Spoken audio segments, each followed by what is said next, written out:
स्वामींना शरण गेलं पाहिजे. हो, त्याच्याशिवाय ह्याच्यात परिवर्तन आणि पर्याय शिल्लक राहिलेला नाही. बरोबर ना गुरुजी? स्वामीशिवाय दुसरा पर्याय नाही आहे, शिल्लकच नाही. अशी बाहेर परिस्थिती खूपच निराळी. कारण शीघ्र प्रसन्न होणारी देवता म्हणजे श्री स्वामी समर्थ महाराज.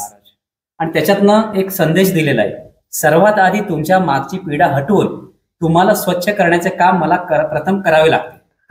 महाराजांचं हे वचन आहे. काय सांगाल गुरुजी? मी कुठेही असलो तरी सदैव स्वामी सेवकांच्या हृदयातच भेटेन. काय सांगाल? म्हणून स्वामी म्हणतायत की तुला काय कधी आणि कुठे द्यायचं हे मला माहित आहे, तू फक्त माझा हो बाळा. बरोबर आहे. मी तुझा आहे. हे तुझा जेव्हा जन्म झाला त्याचपासून मी तुझा आहे, त्याच्या आधीच्या जन्मांतरापासून मी तुझा आहे, पण आता तरी तू माझा हो या जन्मी. म्हणून तुमच्या गरजा किती आहेत त्याचं लिमिट ठेवलात आणि अति गरजा वाढवल्या आणि त्या पूर्ण झाल्या नाहीत तर ते दुःख निर्माण होतं. आणि गरजा जरी असल्या तरी चालतील, पण गरजा सुद्धा आपल्या गरजेपुरत्याच असाव्यात. गरजा सुद्धा गरजेपुरत्याच असाव्यात. पण हे शरीर तुला नवीन अजून काहीतरी करण्यासाठी मिळालेलं आहे. ते काहीतरी कर ना बाळा, तू काहीतरी कर, जाणून घे. जन्म असंच झालेला नाहीये, एवढा पुरता नाहीये. मग नवीन काय घडवण्यासाठी तुझा जन्म झालेला आहे ते स्वामींकडे आल्यानंतर कळतं. प्रत्येक जीवाचा काहीतरी हेतू ठरलेला असतो, त्याने त्याच्या जीवनामध्ये काहीतरी करावं.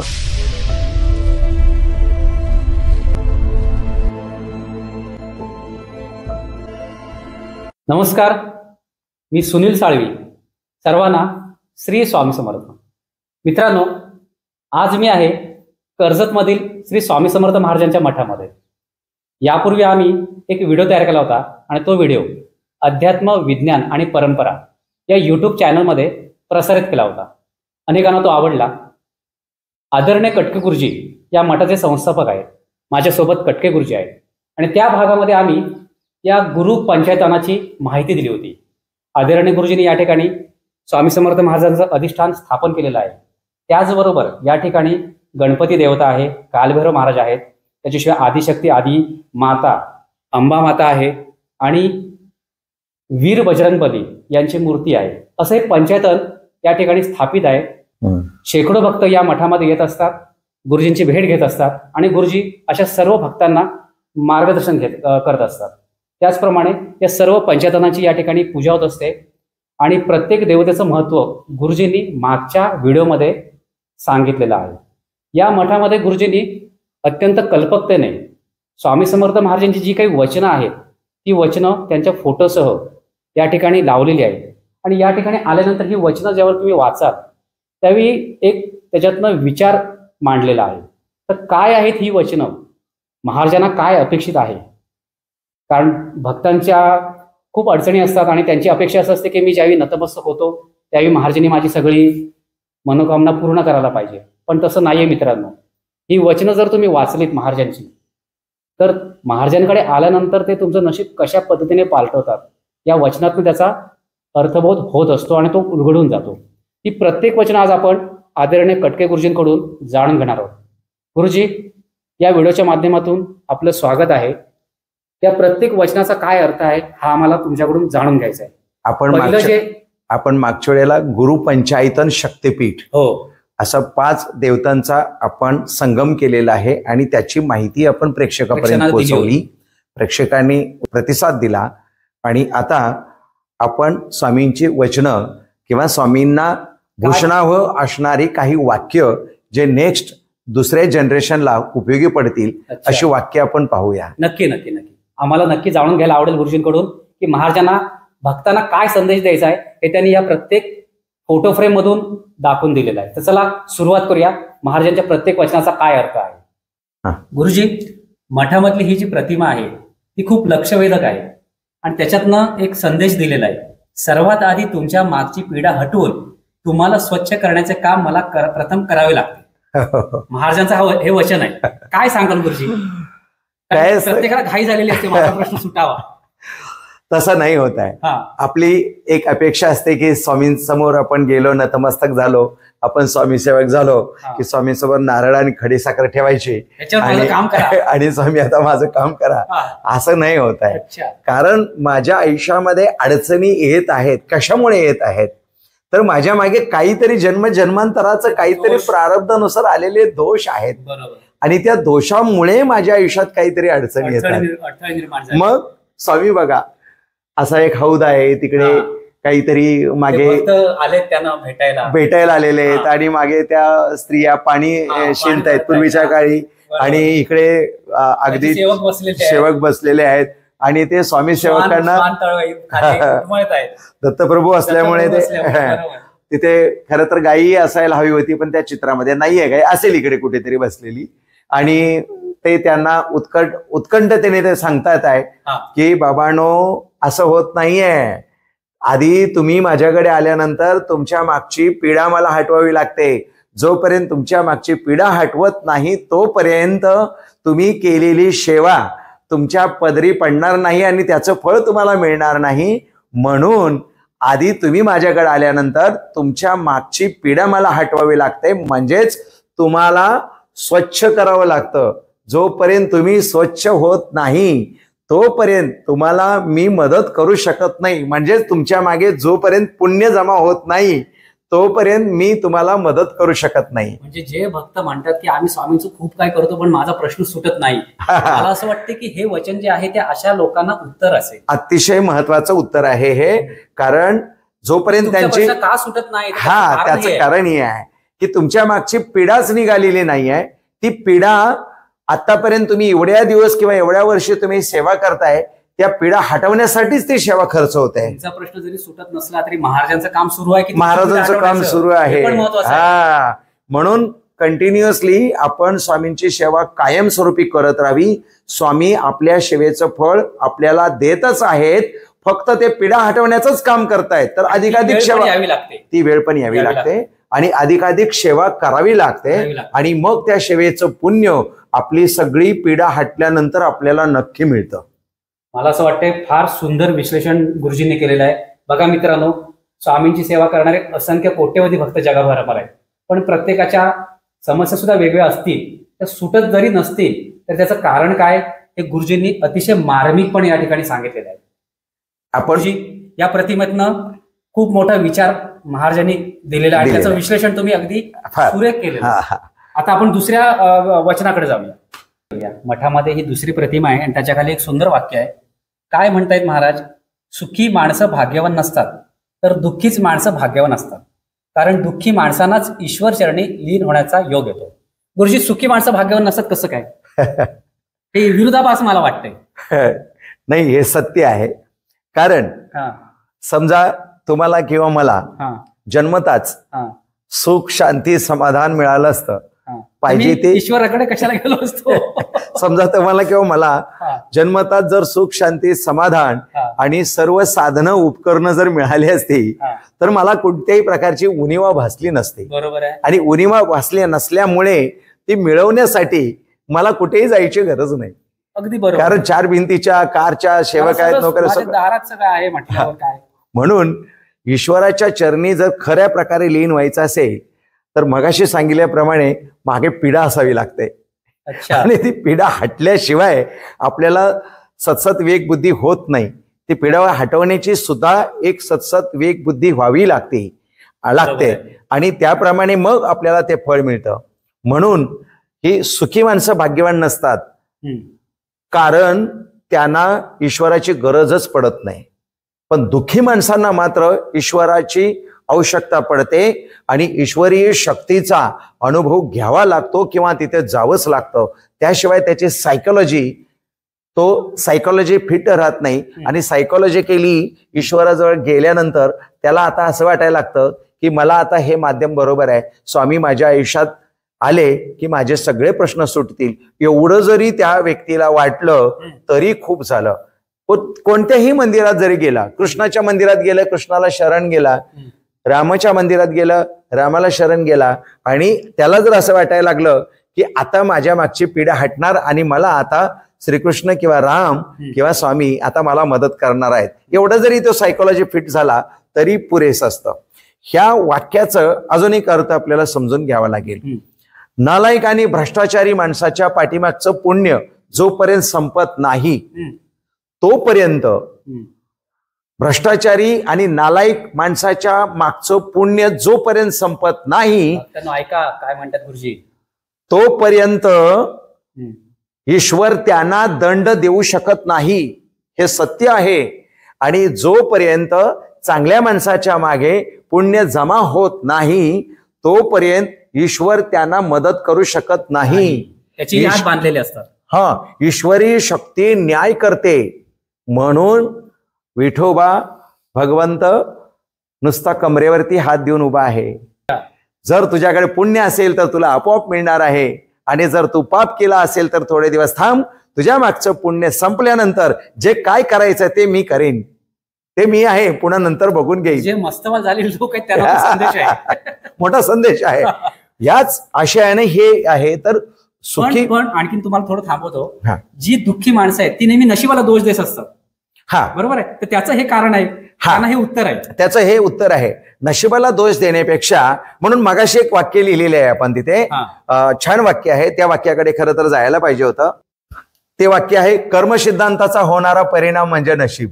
अच्छा. म्हणजे कर्मच तुम्ही नाही केलं तर तुमचं नशीब कसं बदलणार आहे? देहरी खाटल्यावर नाही होणार आहे. म्हणून सुखी माणसं भाग्यवान नसतात, दुःखी माणसंच भाग्यवान असतात. कारण त्या अर्थाने ईश्वरापर्यंत जातात. म्हणून माणसं ईश्वरापर्यंत नाही जात, गरजच पडत नाही. मग ईश्वराजवळ जो जातो तो खरंच भाग्यवान असतो, भले तो दुःखी असला तरी. अशी ह्याची वचनाची फोड आहे किंवा त्याची व्याख्या करता येईल. वचनाची अशा पद्धतीने आपल्याला माहिती लोकांपर्यंत पोहोचवता येईल. म्हणजे लक्षात घ्या मित्रांनो, दुःखी माणूस हा खरा सुखी आहे, याच्यातनं सांगायचं आहे. बरोबर ना गुरुजी? एक्झॅक्टली. आणि जोपर्यंत सुखी माणसं असतात किंवा त्याच्याकडे खूप धन दौलत आहे, आणि ज्या वेळेला तो आजारी पडतो आणि सर्व व्याधीने ग्रासला जातो, तेव्हा मात्र त्याला येते आणि मग तो देवाकडे जातो, मंदिरात जातो. म्हणजे काय झालं की तो दुःखी झाला म्हणून मंदिरात गेला. म्हणून दुःखी माणसंच भाग्यवान असतात. त्याला ईश्वराकडे जायची बुद्धी केव्हा आली? तो दुःखी झाल्यामुळे. म्हणून दुःखी माणसंच बरोबर आहे, सुखी असतात असं म्हणायला हरकत नाही. मला असं वाटतंय तुमच्यापर्यंत योग्य तो संदेश आदरणीय कटके गुरुजींनी दिलेला आहे. पुढच्या प्रतिमेमध्ये महाराजांनी काय संदेश दिलाय बघूया. गुरुजी, ही प्रतिमा खरं तर लक्षवेधक आहे. आणि खाली म्हटलंय, करता आणि करविता तूच एक स्वामीनाथा, माझ्या ठाई वार्ता मीपणाची नसेची. भक्त असं आवाहन करतोय किंवा तो दर्शन घेतोय असं त्याच्यातनं प्रतीत होतंय. काय सांगा? इथे फार मोठा संदेश आहे. स्वामींनी विठ्ठलासारखे कमरेवरती हात ठेवलेले आहेत आणि विठ्ठलासारखे उभे आहेत आणि नुसते बघतायत. म्हणजे काय तर जसा ज्या पद्धतीनं भगवंत विठ्ठलाच्या रूपामध्ये येऊन कमरेवरती हात ठेवून भक्ताची परीक्षा घेतोय की काय, असा तो संदेश आहे. आणि तो संदेश असा आहे, खाली एक श्लोक पण आहे. खाली एक श्लोक आहे, करता आणि करविता तुझे एक स्वामीनाथा, माझे ठाई वार्ता मीपणाची नशेची. पण तो स्वामींनी दिलेला नाहीये, तो भक्तांनी घेतलेला आहे. काय अर्थ काय त्याचा? नालायक माणसाच्या पाठीमागचं पुण्य संपल्याशिवाय ईश्वर त्याला दंड देऊ शकत नाही, आणि चांगल्या माणसाच्या पाठीमागे पुण्य जमा झाल्याशिवाय ईश्वर त्याला मदत करू शकत नाही. त्याच आशयाने हे वाक्य आलेलं आहे. एक भक्त स्वामींना म्हणतोय, आता मी तुम्हाला शरण आलेलो आहे, यापुढे माझ्या आयुष्याचं जे काही करायचं ते तुम्ही करा. की करता आणि करविता तूच एक स्वामीनाथा, माझी ठाई वार्ता मीपणाची नशेची. म्हणजे करणारा पण तूच आहे, करून घेणारा पण तूच आहे, मला जगवणारा पण तूच आहे, मला मारणारा पण तूच आहे, आणि मला पुन्हा दुसरा जन्म देणारा सुद्धा तूच आहे. ह्याच्यात मी अजिबातच नाहीये. जेव्हा मी येतो ना तेव्हा मोठी अडचण निर्माण होते, अहंकार निर्माण होतो. त्याचं वैज्ञानिक दृष्टिकोनातून जर आपल्याला उत्तर द्यायचं झालं तर आपल्या शरीरामध्ये अंदाजे 10 अब्ज शरीरपेशी आहेत आणि 80 बिलियन्स न्यूरॉन्स आहेत. म्हणजे किती मोठं साम्राज्य आपल्या शरीरामध्ये आहे, किती मोठे जीव आहेत मानवी देहात. मग ह्या सर्व जीवासहित माझा एक हा देह बनलेला आहे. तर मी नुसतंच मी कसा म्हणू शकतो? बरोबर आहे. तर आम्ही आहोत. अच्छा. म्हणून मीपणाची नशेची. माझ्या शरीरातल्या शरीर पेशींना सुद्धा तेवढंच महत्व दिलं पाहिजे ना. त्याच आशयाने करता आणि करविता तुझे अर्थ दडलेला आहे, खोल अर्थ आहे त्याचा. म्हणून स्वामी समजून घेतला पाहिजे. जे म्हणतात हे माझ्यामुळे झालं, ते माझ्यामुळे झालं, तसं नाहीये. म्हणून म्हणून एक वाक्य अजून एक फार महत्वाचं आहे की मला चांगलं माहिती आहे पण मला काहीच माहिती नाही, मला सर्व काही माहित नाही. अच्छा. मला चांगलं माहिती आहे की मला सर्व काही माहित नाही, मला खूप नॉलेज आहे पण सर्व नाही ना. त्या अर्थाने मग करता आणि करविता तूच एक स्वामीनाथा. जे काही माहिती आहे ते तुला माहिती आहे, पुढचं मला जेवढं आहे तेवढं आहे, माझी लिमिट्स एवढे आहेत, त्याच्या पुढे मात्र तुला माहिती आहे, आणि त्याच्या पुढचं जे मला माहित नाही ते तू सांभाळून घे आणि ते तू कर. मी फक्त तुझी भक्ती करतो आणि जे काही करायचं आहे ते तू मला त्याचं फळ दे. म्हणजे आळवणी केली भक्ताने, आळवणी केली, हे भक्ताचं वाक्य आहे. भक्ताने आळवणी केली, भक्तांनी स्वामींना केलेली एक आळवणी आहे, एक प्रार्थना आहे. आपल्या जीवनात जे काही घडतं त्याला आपण कारणीभूत नाही आहोत, करता आणि करता वेगाच आहे. ते स्वामी महाराज आहेत. चांगलं बरं वाईट ह्याचं श्रेय या भक्ताने महाराजांना दिलेलं आहे. आणि मी पणाची भावना नसायची असं त्यांनी एक सांगितलंय की याच्यामध्ये माझा काहीच असं नाहीये. आणि हे वाक्य आपल्या सर्वांचं आहे, सर्वांसाठी हे आहे, सर्वांचं आहे. तुमचं पण आहे, माझं पण आहे, प्रत्येकाचं. बरोबर, जे काही जीव प्रत्येकाला लागू होतं ते. आणि ते जर वाक्य शांतपणाने आपण आयुष्य जगताना जपलं तर मग आपल्या आयुष्यात कल्याण आहे. स्वामी आपलं कल्याण करतात. योग्य तो बोध घेतला पाहिजे. योग्य तो बोध घेतला पाहिजे. आणि फार अतिशय महत्वाचं वाक्य आहे ते. तिथून मी पण निघूनच जातो, संपूर्णच जातो. मित्रांनो, या मठामध्ये ज्यावेळी तुम्ही याल ना त्यावेळी पंचैतन्याचं दर्शन घ्या, महाराजांच्या चरणी लीन व्हा. पण इथे ज्या प्रतिमा महाराजांच्या आहेत आणि त्या प्रतिमांच्या खाली जे काही श्लोक असतील, वचनं असतील, तर त्याचा अर्थ उलगडून घेण्याचा प्रयत्न करा. त्याच्यातनं खूप मोठा विचार मांडला गेलेला आहे, महाराजांनी मांडला गेला आहे. काही भक्तांचे जे काही श्लोक आहेत त्याच्यातनं सुद्धा तुम्हाला योग्य तो विचार आणि शिकवण मिळणार आहे. या प्रतिमांमधून तुम्हाला एक मोठा अर्थपूर्ण विचार मिळणार आहे. पाहूया दुसऱ्या प्रतिमेमध्ये महाराजांनी काय संदेश दिलाय भक्तांना. चला. गुरुजी, महाराजांना अनंत कोटी ब्रह्मांडाचे नायक म्हटले जातात. या प्रतिमेमध्ये महाराज पृथ्वीवर बसलेले आहेत आणि खाली त्यांचं एक आश्वस्त करणारं वचन आहे, मी कुठेही असलो तरी सदैव स्वामी सेवकांच्या हृदयातच भेटेन. काय सांगा? स्वामी स्वतः ब्रह्मांड नायक आहेत. स्वामी असताना स्वामींच्या हातामध्ये एक गोटी असायची आणि ती गोटी खेळायचे आणि बरेच खेळणे असायचे आणि एक सतत एक गोटी असायची, ती गारेच्या तुकड्याची, म्हणजे गार असायची. गार म्हणतात त्याला, म्हणजे एक विशिष्ट प्रकारचा एक दगड आहे तो, त्याची असायची, पांढरी शुभ्र असायची, त्याच्याबरोबर ते खेळत बसायचे. असंही तो आहे अस्तित्वात ती गोटी? हो आहे, कुठेतरी आहे. नीलमणी आहे, गोटी आहे, असे स्वामींच्या वस्तू एकेकाकडे, प्रत्येक स्वामी सेवकाकडे एक एक वस्तू आहे. तर ते गोटी खेळायचे म्हणून ते ब्रह्मांड नायक आपण त्यांना म्हणायचं. त्याचं ते प्रतीक होतं. ते मी ब्रह्मांडाचा खेळ खेळतो बघ कसा, तसा हे ब्रह्मांडाचा खेळ खेळताना स्वामी आहेत आणि अतिशय प्रसन्न मुद्रा आहे. बरोबर. आणि पृथ्वीवरती बसलेले आहेत आणि संपूर्ण आजूबाजूला सगळी गॅलेक्सी आहे. त्यामुळे स्वामी महाराज ह्या ब्रह्मांडाचे नायक आहेत. ब्रह्मांडाला निर्माण करणारे, सांभाळून ठेवणारे आणि नाश करणारे स्वामीच आहेत हे दाखवून देणारे एकमेव हे चित्र स्वामींचं आहे. आणि तो संदेश जातो. आणि दुसरं असं की ते सांगतात आहे, मी कुठे जरी असलो तरी सदैव अनन्य भक्तिभावाने जो कोणी माझी सेवा करतोय त्याच्या हृदयामध्ये मी असतो, निश्चित असतो. म्हणजे काही भक्त असं म्हणतात, आम्ही करतो पण आम्हाला काही प्रचिती येत नाही, आलं लक्षात, त्याच्या तक्रारी असतात स्वामींबद्दल. त्यांना हे आश्वस्त करणारं की मी तुझ्या हृदयात आहे. बघ म्हणून एक जनाबाईने एक ओवी लिहिलेला आहे, धरीला पंढरीचा चोर. याचा अर्थ काय कोणालाच कळत नाही. पंढरीचा चोर काय अर्थ आहे? चांगलं त्याच्या ओवी आहे, त्या ओवीचा अर्थ काय? धरीला पंढरीचा चोर. मी पण लहान असताना मला कळत नव्हता, पण मला जेव्हा अर्थ समजण्यासाठी मी विचारलं ना कोणाला तरी, गुरुजींना, तेव्हा त्यांनी मला सांगितलं ना, अरे बाळा, तो विठ्ठल आपल्या शरीरामध्ये चोरून राहतोय. अच्छा, त्याला पकड. म्हणून तिने तसं, त्यांनी जनाबाईंनी छान लिहिलेलं आहे, धरीला पंढरीचा चोर. तसेच म्हणून मी कुठेही असलो तरी सदैव स्वामी सेवकांच्या हृदयामध्ये आहे. म्हणून त्यांना आपण पकडलं पाहिजे, त्यांना ओळखलं पाहिजे की प्रत्येकाच्या शरीरामध्ये स्वामी आहेत. म्हणून कुठेही असलो तरी, अख्ख्या ब्रह्मांडामध्ये कुठेही असलो तरी तुझ्या हृदयामध्ये आहे. आपण बघा, स्वामींच्या खाली एक वाक्य लिहितो, बघतो, वाचतो नेहमी, भिवू नकोस मी तुझ्या पाठीशी आहे. भिवू नकोस मी तुझ्या पाठीशी आहे. पण आपण स्वामींच्या पुढे उभं राहिल्याशिवाय स्वामी पाठीमागे कसे राहतील? मग कायमस्वरूपी आपण स्वामींच्या पुढे उभं राहिलं पाहिजे, सतत सेवा केली पाहिजे, तेव्हा ते आपल्या पाठीमागे खंबीरपणे उभे राहतात. बरोबर. आणि तीच प्रचिती सांगणारा हे वाक्य आहे. भक्तांनो, तुम्हाला जर असं वाटत असेल की महाराज माझे हाक ऐकत नाहीत, महाराज मला अनुभूती देत नाहीत, तर महाराजांचं हे वचन लक्षात घ्या. महाराज सदैव भक्तांच्या हितासाठी, कल्याणासाठी जगभरामध्ये कुठेही संचार करत असतात, पण ते हृदयात आहेत प्रत्येक भक्ताच्या, असं त्यांनी या ठिकाणी आश्वस्त करणारं एक अभिवचन दिलेलं आहे. बरोबर ना? बरोबर. आता मगाशी एक तिकडे एक पलीकडे एक वाक्य लिहिलेलं आहे, पलीकडे एक तिकडे वाक्य लिहिलेलं आहे, तुम्ही तुमच्या जीवनाचे फक्त एक ड्रायव्हर आहात. अच्छा. चालक मात्र स्वामी आहेत. कटपुतळी आहोत आपण. बरोबर. म्हणून स्वामींना माहिती आहे तुला काय, कधी आणि कुठे काय द्यायचं ते मला माहिती आहे. तू फक्त माझा हो, मी तुझाच आहे.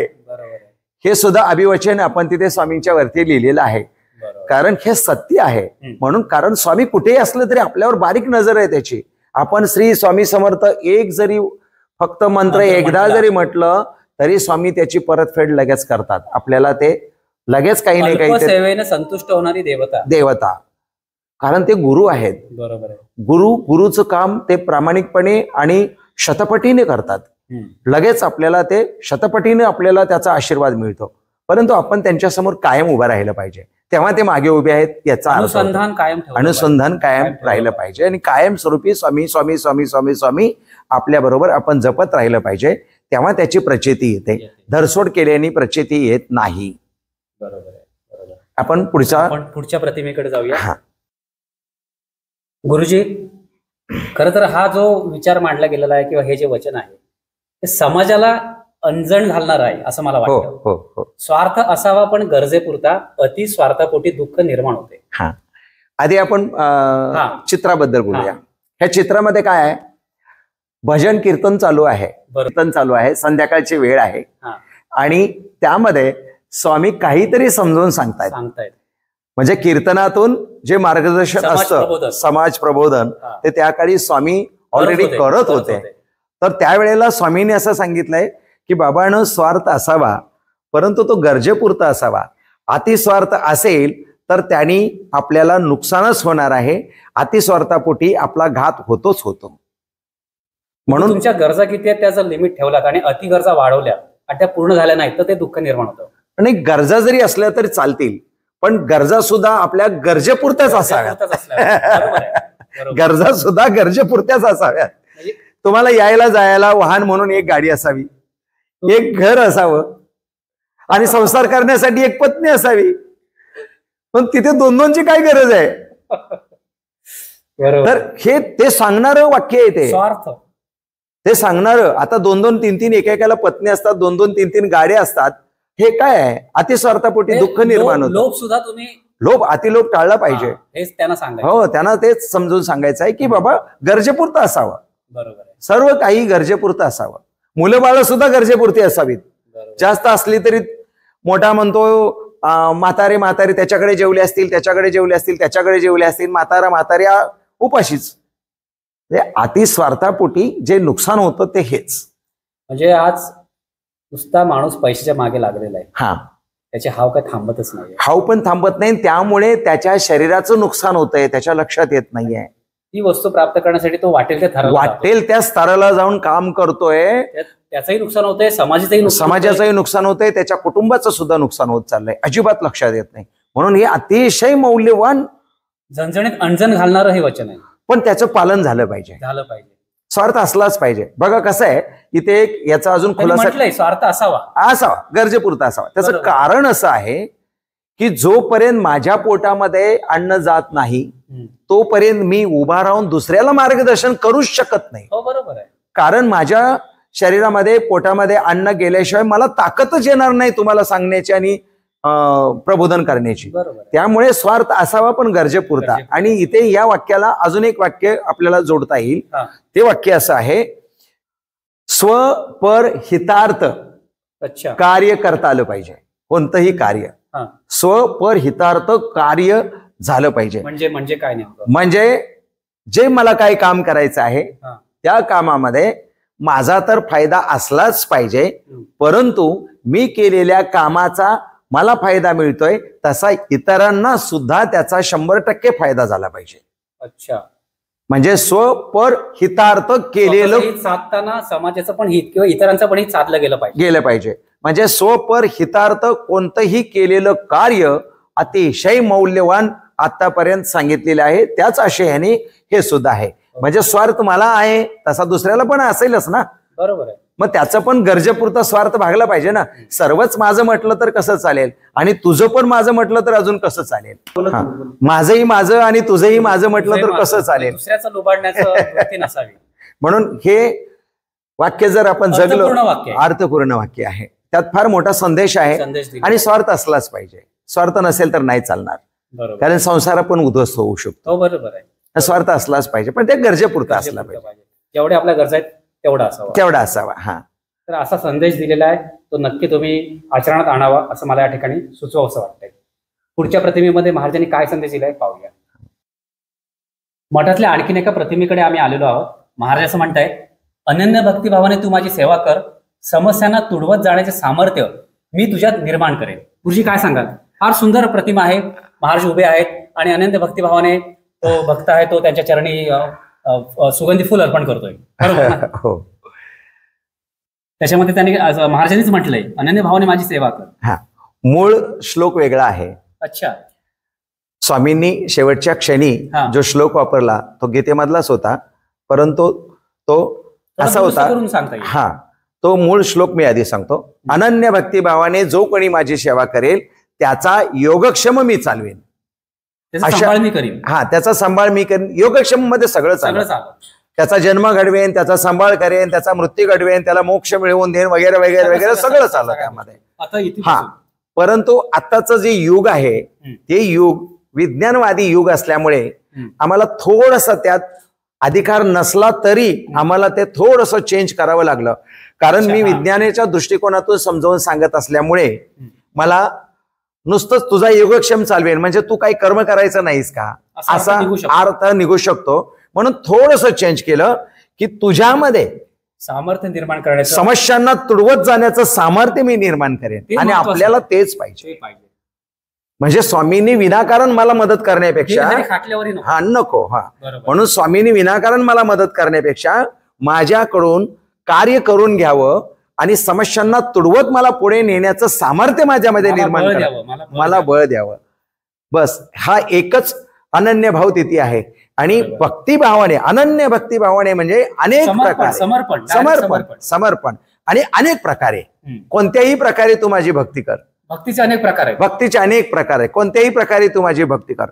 नाम जप कर, प्रत्यक्ष माझी अभिषेक करून पूजा कर, मानस पूजा कर, चरण सेवा कर, मठात येऊन कुठली सेवा कर, मठात येऊन झाडलोट कर, प्रचार प्रसाराचं कार्य कर, प्रचार प्रसाराचं काम कर. सेवेचे अनेक प्रकार आहेत. तू लोकांच्या चपला सांभाळ, अनेक प्रकारे तू सेवा करू शकतोस. म्हणून अनन्य पण भक्तिभावाने ती सेवा केली गेली पाहिजे. भक्तीचा भाव जर नसेल तर त्या भावाला काहीच अर्थ राहत नाही. स्वामींनी मला काहीतरी द्यावं ह्या भावाने तुम्ही जर काही सेवा केली तर तिथे स्वामी उभे राहत नाहीये. जिथे व्यवहार आला तिथे त्यांना माहिती आहे ना तुला काय कधी आणि किती द्यायचं ते मला माहिती आहे. तू फक्त माझा हो, मी तुझाच आहे. स्वामीचं हे अजून एक अभिवचन आहे. तुला काय कधी आणि किती द्यायचं हे मला माहिती आहे. म्हणजे स्वामींना माहिती आहे. तू फक्त माझा हो, मी तुझाच आहे बाळा, काळजी करू नको. हे सांगणारे स्वामींचे वाक्य आहेत, त्यामुळे वचनं आहेत. आणि अनन्य भक्तिभावाने तू माझी सेवा कर. म्हणजे प्रत्येक तुला जसं वाटेल तशी माझी सेवा कर, फक्त प्रामाणिक राहा. मग तुझ्या समस्या तुडवत तुला कसं न्यायचं ते माझ्या हातात आहे. तुझ्यामध्ये बळ कसं निर्माण करायचं ते माझ्या हातात आहे. ती शक्ती मी तुला प्रदान करेन. आणि खरोखरच स्वामी आपल्याला मदत करतात. म्हणून फक्त अनन्य भक्तिभाव पाहिजे. बरोबर आहे. वरवरचा दिखावा नको. किंवा हे मी केल्यानंतर या नारळ आणि श्री याच्यावर तुम्ही माझं काम करा, नाही. स्वामींच्या अंगावरती कौपी नाही, फक्त एक कौपी नाही लज्जा रक्षणासाठी. हा, त्यांच्या अंगावर वस्त्र पण नाही, ना वस्त्र आहे ना शस्त्र आहे. त्यांना कशाची काही आवश्यकता नाहीये. त्यांना ना फक्त आणि फक्त अनन्य भक्तिभाव पाहिजे. तुमची फक्त भक्ती आणि सेवा पाहिजे. बस बस बस बस बस. आणि अनन्य भक्तिभावाने आपण सेवा करत राहायचं. मग आपला योगक्षम खरोखरच स्वामी चालवतात. आणि आपल्या आयुष्यात कितीही समस्या आल्या तरी आपण त्यांना तुडवत जाण्याचं सामर्थ्य आपल्या अंगी स्वामी सामर्थ्य आणून देतात. आता मी इथून काही लोकांना, काही मुलं येतात माझ्याकडे शिक्षण घेण्यासाठी आणि त्यांना जेव्हा माझ्याकडून जातात तेव्हा त्यांचे आई वडील बोलतात की आमच्या मुलांना काहीतरी आशीर्वाद द्या. मी त्यांना सांगत असतो, आशीर्वाद देत असतो, तुमच्या आयुष्यात खूप समस्या येऊ दे आणि त्या समस्यांना तुडवत तुम्ही पुढे जा. कारण त्याशिवाय तुम्हाला शिकता येणार नाही. म्हणून इथे 3 वाक्य स्वामींनी अजून आमच्याकडून तयार करून घेतली आहेत. ती वाक्य आहेत, आपल्या आयुष्यात आलेलं प्रत्येक संकट हे त्या काळातलं आपलं ट्रेनिंग असतं. म्हणून समस्या आल्याशिवाय तुम्हाला शिकता येणार नाही. म्हणून खूप समस्या येऊ दे आणि स्वामींनी तुम्हाला शिकवू दे यातून कसं पार पडायचं काय. दुसरं वाक्य आहे, प्रत्येक समस्यावर मात करणारं एकमेव शस्त्र म्हणजे नॉलेज, नॉट मनी. पैशाने प्रश्न सुटत नाही. म्हणजे नॉलेज, स्वामींकडे ज्ञान महत्वाचं आहे. म्हणून स्वामींकडे यायचं सुद्धा ज्ञान मिळालं पाहिजे ना. तर ते सुद्धा ज्ञान काही लोकांना मिळत नाही. म्हणून ज्ञान फार महत्वाचं. आणि तिसरं वाक्य आहे, counselling is the best medicine for our life.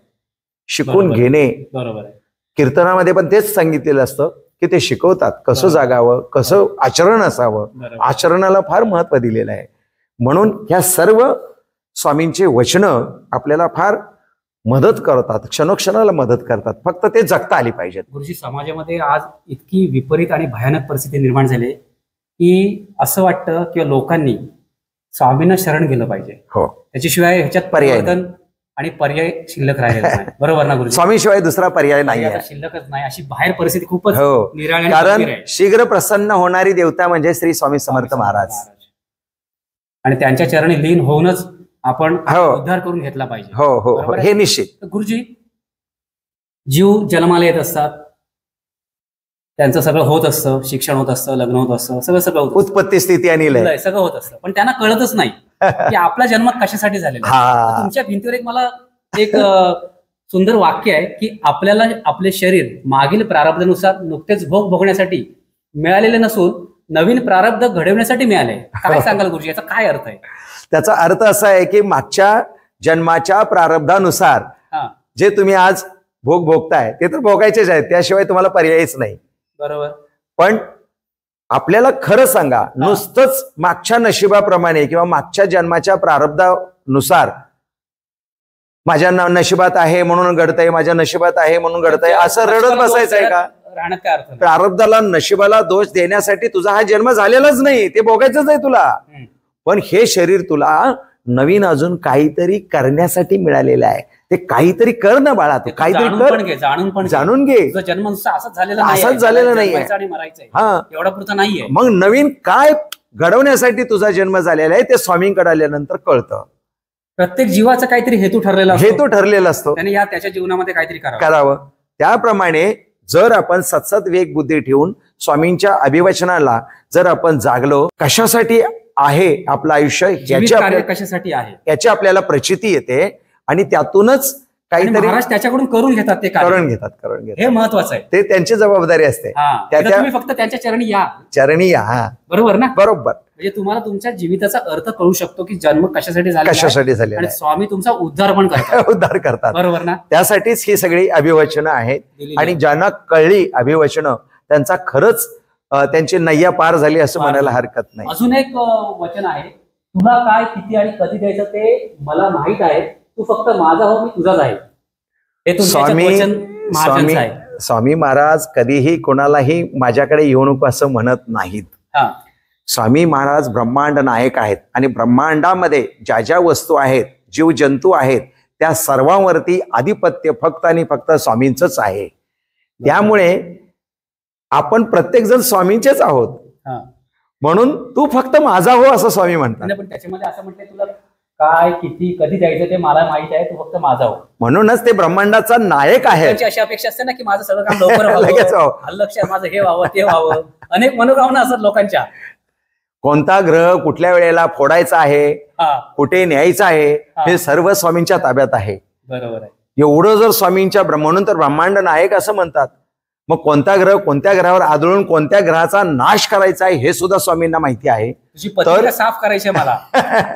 तर प्रत्येकाच्या आयुष्यामध्ये तुला काय द्यायचं आहे, कधी द्यायचं आहे, कुठे द्यायचं आहे, हे सर्व स्वामींना माहिती आहे, त्याने ठरवलेलं असतं. म्हणून स्वामी म्हणतायत की तुला काय, कधी आणि कुठे द्यायचं हे मला माहित आहे, तू फक्त माझा हो बाळा. बरोबर आहे. मी तुझा आहे. हे तुझा जेव्हा जन्म झाला त्याचपासून मी तुझा आहे, त्याच्या आधीच्या जन्मांतरापासून मी तुझा आहे. पण आता तरी तू माझा हो या जन्मी, मग तुला सगळं सुख, शांती आणि समाधान मिळायला सुरुवात होईल. असा त्याचा अर्थ आहे. मित्रांनो, भाविकांनो, या मठामध्ये आल्यानंतर स्वामींची ही जी वचनं आहेत त्या वचनातनं गूढ आणि अर्थपूर्ण अर्थ दडलेले आहेत ते जाणून घ्या, त्या अर्थांचे अर्थ समजून घ्या खोलवर जाऊन, म्हणजे तुम्हाला आपल्या जीवनाची दिशा ठरवता येईल. आणि आपण भक्ती केल्यानंतर आपले प्रश्न का सुटत नाहीत, आपल्याला अनुभूती का येत नाहीत, या सगळ्या प्रश्नांची उत्तर या प्रतिमांमध्ये दिलेल्या त्या वचनांमधनं तुम्हाला उलगडून मिळतील. तर ह्या मठामध्ये आल्यानंतर या सगळ्या गोष्टींचा अभ्यास करा, चिंतन करा, मनन करा आणि स्वामींच्या चरणी लीन व्हा. इतकंच या निमित्ताने सांगू इच्छितो. गुरुजी, या सगळ्या वचनांचा, या सगळ्या श्लोकांचा अतिशय सुंदर आणि मार्मिक तुम्ही अर्थ आम्हाला उलगडून सांगितलेला आहे. तर आपण या ठिकाणी थांबत आहोत. मित्रांनो, ही माहिती कशी वाटली आम्हाला जरूर कळवा, लाईक करा, शेअर करा. आणि ज्यांनी अध्यात्म, विज्ञान आणि परंपरा हे यूट्यूब चॅनल आदरणीय कटके गुरुजींचं आहे, यूट्यूब चॅनल ज्यांनी पाहिलं नसेल, सबस्क्राईब केलं नसेल, त्यांनी सबस्क्राईब करावं. आणि सबस्क्राईब केल्यानंतर नवनवीन अशाच माहितीचे व्हिडिओ तुमच्यापर्यंत येत राहतील, ते पहा, जीवनाचा उद्धार करा. जमलं एकदा या ठिकाणी या, महाराजांच्या चरणी नतमस्तक व्हा. एवढंच या ठिकाणी सांगू इच्छितो आणि आपली रजा घेतो. श्री स्वामी समर्थ. श्री स्वामी समर्थ.